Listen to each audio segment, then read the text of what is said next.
Have you ever been the victim of a scam, suspected you were being scammed, or simply wanted to learn how to avoid falling victim to fraud?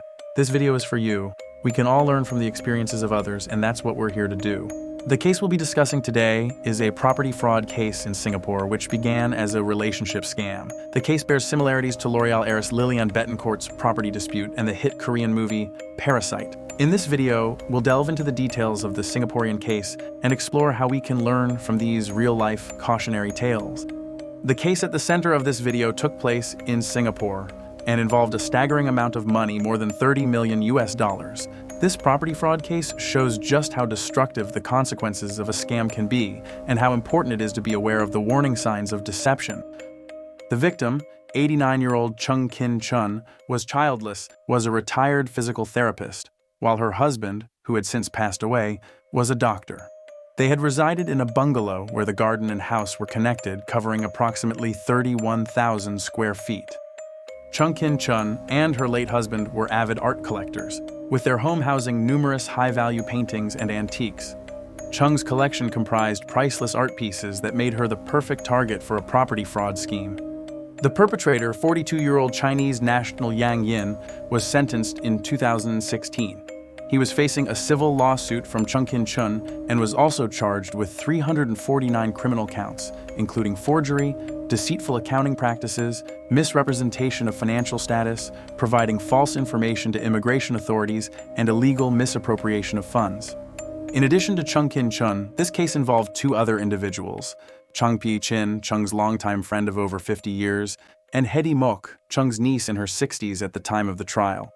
The relationship between the perpetrator, Yang Yin, and the victims was both financial and personal. Chung Khin Chun was the target of Yang Yin's manipulative scheme, while Chung and Hedy were her trusted friends and family who attempted to intervene. Now, I'll delve into the intricate details of the case, unraveling the sinister scheme behind the property fraud. The story begins in 2005 with Chung's friend Chung Pi-chin's Shanghai trip. During her travels, she met Yang Yin, her tour guide, who asked for her contact number. He initiated contact, keeping in touch with Chung frequently. In 2006, Yang Yin visited Singapore for work-related events, taking the opportunity to visit Chung again, sparking conversations about art and other shared interests. Chung, unaware of Yang Yin's ulterior motives, took him to Chung's home to see the art and antiques. Yang Yin feigned interest, even claiming expertise in Chinese painting, successfully gaining their trust. The Chungs, known for their generosity and welcoming nature, allowed Yang Yin, a stranger, to visit their house, seemingly unconcerned with security. It is said that they often kept their main gate unlocked, inviting friends over freely, perhaps naively placing trust in those they encountered. Yang Yin, spotting the Chung's kind and trusting nature, seized this opportunity, viewing Chung Khin Chun as an easy target. With the sad news of Chung's husband's passing in 2007, Yang Yin doubled down on his efforts to gain their trust, calling and writing letters to both elderly women, particularly showing great care and concern for Chung Khin Chun, who had now been widowed. In 2008, Chung Khin Chun and her friend Chung Pi-chin planned a trip to Beijing, hiring Yang Yin as their tour guide. Yang Yin lavished attention on the elderly women, ensuring they had an enjoyable time while also subtly conveying a sense of care. He attempted to foster a closer relationship by referring to the women as grandma, but they respectfully addressed him as Xiao Yang, a nickname based on his surname, indicative of a more casual relationship. This attempt by Yang Yin to establish a familial connection was not reciprocated. Upon the elderly women's return to Singapore, Yang Yin became even more persistent in his efforts to charm Chung Khin Chun. He called her several times a week, writing letters filled with sweet nothings, including lines like, "The two hearts are tightly attached to each other and will never be separated." These words, when considered in the context of their relationship, seem rather manipulative and disingenuous, especially when one considers whether Yang Yin would say such things to his own parents or relatives. His intentions become increasingly suspect in light of this behavior. Chung Pi-chin became increasingly suspicious of Yang Yin's motives, as his calls became more frequent but lacked meaningful conversation. In early 2009, Yang Yin fabricated the need for a Chinese driver's license, convincing Chung Khin Chun to pay approximately $3,000 for his driving lessons and license application. Not long after, she also provided roughly USD 30,000 for him to purchase a car. However, Yang Yin never obtained a driver's license. When confronted in court, he claimed the money was gifted by Chung Khin Chun because she wanted him to become her grandson and look after her in Singapore. This was a blatant fabrication, indicative of his manipulative and deceitful nature. In February 2009, Yang Yin visited Singapore, supposedly to see the elderly women. Chung Khin Chun, in an act of generosity, allowed him to stay in her large house to save him the cost of staying in a hotel. Yang Yin used this opportunity to suggest he was quitting his job in China to look for employment in Singapore. In reality, Chung Khin Chun had been living with her friend Chung Khin Chun in the same house since 2004. Chung Khin Chun and her husband had extended an invitation to Chung Khin Chun to live with them in their large home since 2004, following the husband's stroke, as a way of providing companionship and support to Chung.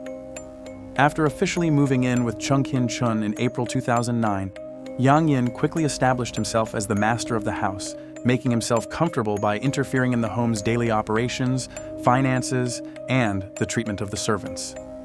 Yang Yin violated traditional Asian norms by frequently hugging Chung Khin Chun in front of the servants and friends, often in a way that made everyone uncomfortable. He even entered Chung's bedroom for private conversations and had the audacity to refer to himself as good grandson publicly, especially around Chung. His sole occupation at this point was to win Chung Khin Chun's trust, and he employed every manipulative tactic at his disposal. Following Yang Yin's move into the mansion, there was an exodus of long-term staff. In September 2009, a loyal driver resigned, and Yang Yin falsified the reason for his departure, claiming the driver had locked his neck for no reason. In 2011, another domestic helper was dismissed on the flimsy pretense that Chung Khin Chun didn't have enough money to pay her, which was likely a fabrication by Yang Yin.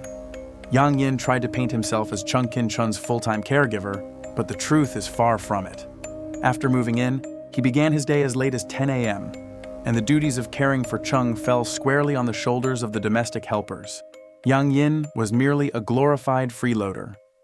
To secure a Singaporean citizenship, Yang Yin persuaded Chung Khin Chun to establish a shell company, where he requested her to give him a sum of money. Each month, he would deposit this sum into the company's account, recording it as his income. Then he would withdraw the money, pretend it was his salary, and return it to the company's account the following month. This cycle continued until the case was exposed. Using this financial sleight of hand, Yang Yin obtained permanent residency in Singapore in 2011, bolstered by falsified academic certificates. With his new status, Yang Yin brought his wife and 2 children to live with Chung in the mansion.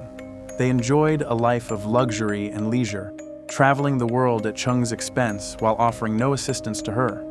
It seems Yang Yin never bothered to divulge the true nature of his relationship to his wife and children, instead playing up their connection to Chung for his own benefit.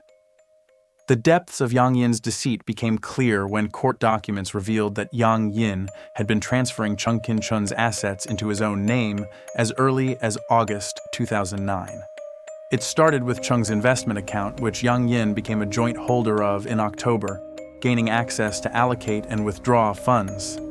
Chung Khin Chun's total liquid assets across her various bank accounts were once worth approximately USD 2.1 million in February 2010, but by the time the case was brought to light in August 2014, her assets had dwindled to a mere about $7,700. Yang Yin had drained Chung's wealth to near nothingness. In 2010, Chung planned to create a charity fund in memory of her late husband, but this never came to fruition. Mysteriously, Chung made a will that year, transferring all of her assets to Yang Yin, seemingly without justification. On July 6, 2012, Chung drafted a durable power of attorney, naming Yang Yin as the sole authorizer, enabling him to handle all of Chung's assets, including selling property, transferring cash and investments, etc. In the aftermath of the case's disclosure, online sleuths uncovered a telling Weibo post from September 27, 2010, where Yang Yin boasted, "I'm about to own RMB 50 million, roughly USD 7 million. Such was the extent of Yang Yin's treachery that Chung's family and friends remained unaware of these illicit activities as Chung's assets slowly slipped into Yang Yin's hands. By 2011, Chung Khin Chun's closest friend, had grown weary of Yang Yin's controlling behavior, coupled with his rudeness towards the domestic staff and his self-anointed status as the master of the house. She vacated the property in favor of a new place, unable to endure the situation any longer. Yang Yin's fraudulent behavior went beyond forging documents. He also embezzled Chung Khin Chun's personal funds, deceptively convincing her to purchase a Zhu Beihong painting, Drinking Horses, for approximately around USD 850,000. In reality, Yang Yin obtained a cheap imitation of the painting, valued at only around about USD 150. He then falsified the receipt to inflate the price and swindle Chung. In this second instance, Yang Yin falsely claimed to have purchased 5 well-known paintings for a whopping USD 463,000. However, expert appraisal revealed that these paintings were worth no more than approximately USD 2,000. The vast discrepancy between the reported and actual value exposed Yang Yin's duplicity. Moreover, the so-called Drinking Horses painting was found by the police, neatly folded in an envelope inside Yang Yin's suitcase. This discovery exposed the fraudulence of Yang Yin's scheme. Even before Chung Khin Chun vacated the mansion in 2011, she had expressed concerns about Yang Yin's behavior. Consequently, she asked their neighbor Linda to keep an eye on Chung Khin Chun's well-being. Linda attempted to visit Chung but found that the once unlocked gate was now bolted shut. Repeatedly, the domestic helper refused Linda entry, as Yang Yin had ordered her not to allow any visitors. This heightened Linda's suspicions as she was thwarted in her efforts to check on Chung's well-being. In 2012, when Linda discovered that Yang Yin had successfully obtained permanent residency in Singapore, she promptly approached the local immigration bureau to report her concerns, requesting an investigation into the validity of his application. Informing Chung Khin Chun, the neighbor's discovery prompted Chung Khin Chun's sister and niece to be contacted. Although they were quick to move, they did not have enough evidence to take action against Yang Yin. In August 2014, Linda, Chung Khin Chun's sister, and her niece, Miss Mok, formulated a plan to relocate Chung from her home. Using the pretext of a lunch invitation, they drove Chung to Miss Mok's residence, where she would stay for the foreseeable future. In preparation, Linda recruited Chung's helper to smuggle essential items from the house in the days prior, laying the groundwork for a successful escape from the toxic situation. Miss Mok, Chung Khin Chun's niece, had already taken decisive action prior to relocating Chung from her home.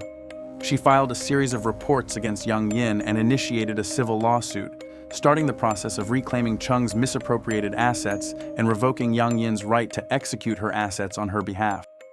Additionally, Miss Mok challenged the 2010 will that transferred Chung's assets to Yang Yin, taking legal measures to invalidate this transfer. As Yang Yin became aware of the legal action against him, he resorted to staged photo ops as proof of his dutiful care for Chung Khin Chun. He took photos of himself cutting Chung's toenails, walking her on the street, and so on, each image dated for posterity. However, the dates on the photos ultimately disproved his claims, and his falsehoods were exposed in court. In the face of mounting evidence, Yang Yin maintained his facade of being Chung's selfless caregiver. The prosecution's evidence obtained from the immigration department showed that Yang Yin had left Singapore for 43 trips, totaling 307 days outside the country between 2009 and 2014, roughly 3 months every year. Witnesses claimed that each of these excursions was bankrolled by Chung's wealth, with Yang Yin enjoying high-end hotel stays at her expense. Adding to the incriminating evidence was the fact that Chung Khin Chun was diagnosed with dementia in April 2014. Yet Yang Yin never attended doctor's consultations, nor followed up on her condition, all the while masquerading as her doting caregiver. The saga reached its culmination with Yang Yin's sentencing to 11 years and 2 months in prison in 2016. The court also revoked Chung Khin Chun's 2010 will and nullified the power of attorney granted to Yang Yin in 2012. When Chung's friends and relatives undertook an inventory of her belongings, they discovered that many famous paintings and antiques had vanished. To compound the tragedy, approximately USD 3.9 million had gone unaccounted for, with insufficient evidence for recovery. Vigilant netizens probed Yang Yin's personal life, discovering that he owned a commercial unit and a residential unit in China, despite his claims of reliance on Chung's wealth. In the aftermath of the legal battle, Chung Khin Chun decided to update her will, dedicating all of her assets to establishing a charity fund in honor of her late husband, effectively ensuring that the legacy of her husband's kindness and generosity would be preserved. Yang Yin was granted parole in June 2022, yet his prison sentence was not without lasting consequences. The Singaporean government promptly deported him to China upon release, with the stipulation that he could never return to the country. Chung Khin Chun's most recent update came in 2022, when the now 97-year-old decided to sell the home she once shared with her husband, likely a difficult decision to make. As she remains in the care of her niece in Singapore, a photograph of her shows a pensive and subdued expression, hinting at the emotional impact of her ordeal. In response to questions about Chung's feelings on Yang Yin's deportation, her niece conveyed Chung's thoughts by stating, "It is good that he finally left." This response, although succinct, suggests that Chung might have been aware of the deception, but her true knowledge and feelings remain known only to her. Perhaps Chung realized long ago that possessions are fleeting, but memories are eternal, and the thought of someone taking advantage of her trust was more distressing than the financial loss itself. In the end, money is a transient thing, but the memories we create and the experiences we have with loved ones remain with us forever. This case serves as a sobering reminder that greed can blind people to their own humanity. On one hand, Yang Yin portrayed himself as Chung's dutiful grandson, but his actions proved he was a wolf in sheep's clothing, preying on her vulnerability. Such scams often prey upon the victim's loneliness, exploiting their need for connection and affection. Indeed, Chung's heart yearned for a meaningful connection, and Yang Yin shamelessly took advantage of that yearning. Do those whose trust has been betrayed remain ignorant of the duplicity, or do they indulge in willful ignorance? Perhaps, in some cases, the victims are aware of the deceit but choose to turn a blind eye, preferring the warmth, even if feigned, bought by their wealth, immersing themselves in the play and savoring the moment. After all, if money can buy companionship, why not succumb to the fantasy? However, the charade, no matter how convincing, eventually ends, leaving a bitter emptiness in its wake. Remember, no matter how enthralling the play, it's but a brief diversion in the grand scheme of life, so always ensure that the ending leaves you with smiles, not tears. After listening to this case, have you ever encountered such suffering in your life? Or are you now playing this kind of role yourself? If so, I hope you can share your story. Thank you for watching.